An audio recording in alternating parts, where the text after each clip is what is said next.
Hello बच्चों, let's read the question.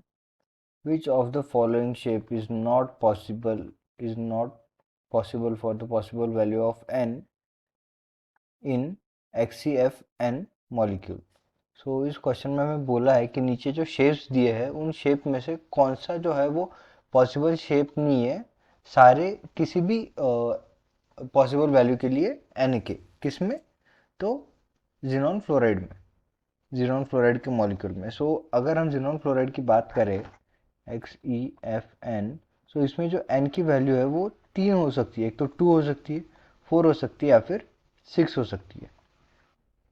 3 जो है वो वैरी हो सकते हैं। सो हम इन तीनों को ड्रॉ करके देखते हैं और हम देखते हैं कि क्या स्ट्रक्चर, कौन सा स्ट्रक्चर जो है वो पॉसिबल नहीं है। सो पहले हम 2 डालते हैं।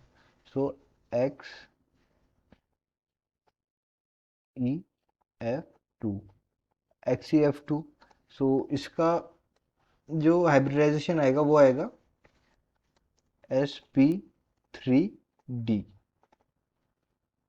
राइट, sp3d, क्योंकि इसमें जो है वो बॉन्ड पेयर प्रेजेंट है। इसमें बॉन्ड पेयर प्रेजेंट है 2 और लोन पेयर प्रेजेंट है 3। सो 1 2 3 4 5 मीन्स टोटल नंबर ऑफ 5।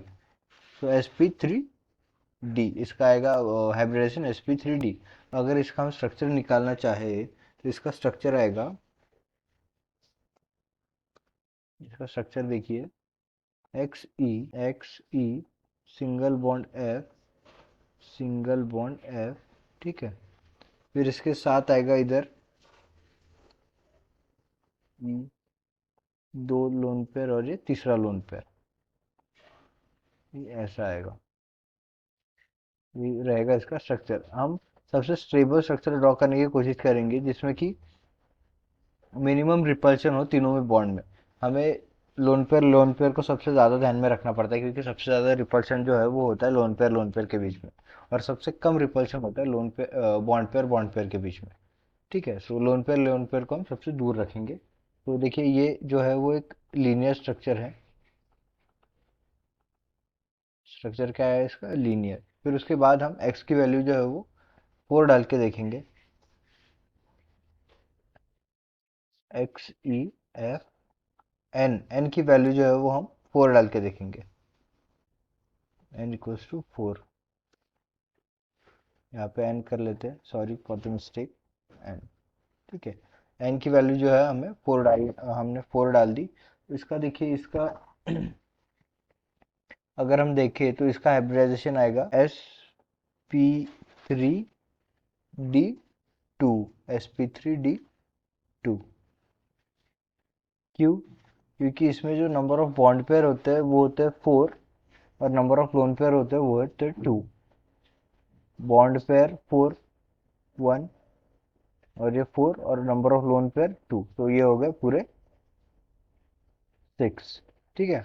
2 3 5 1 6, तो बराबर है, हाइब्रिडाइजेशन हमने बराबर निकाल लिया, ठीक है। सो अभी देखिए इसका इसका स्ट्रक्चर क्या होगा, इसका मोस्ट स्टेबल स्ट्रक्चर सबसे बीच में रहेगा x, दो लोन पेयर है इसके, राइट। सो दो लोन पेयर जो 180 डिग्री के एंगल पे हमने रखे हैं, और इसके साथ है 4 फ्लोरीन, 1 2 3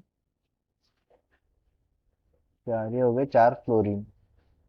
तो अभी देखिए, अगर आप देखें तो ये फ्लोरीन जो है वो एक प्लेन में, एक स्क्वायर प्लेन में है, और ये जो लोन पेयर है ये जरा बॉन्ड, जो लोन पेयर है ये ऊपर आए हुए हैं, एक प्लेन में नहीं है। सो इसका जो आएगा ये आएगा स्क्वायर प्लेनर, स्क्वायर प्लेनर, ठीक है। फिर उसके बाद हम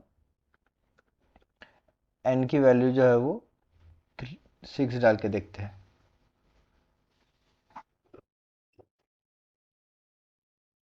n की, तो यहाँ पे XeF6, SeF6 डाला है हमने, तो इसमें जो है इसका हाइब्रिडाइजेशन आएगा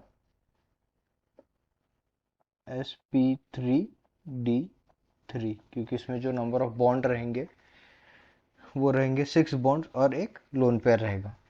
ठीक है, 6 बॉन्ड्स, 3 3 6 और एक लोन पेयर, तो ये हमारा हाइब्रिडाइजेशन बराबर है। इसका स्ट्रक्चर देखिए, अभी स्ट्रक्चर आएगा 1 2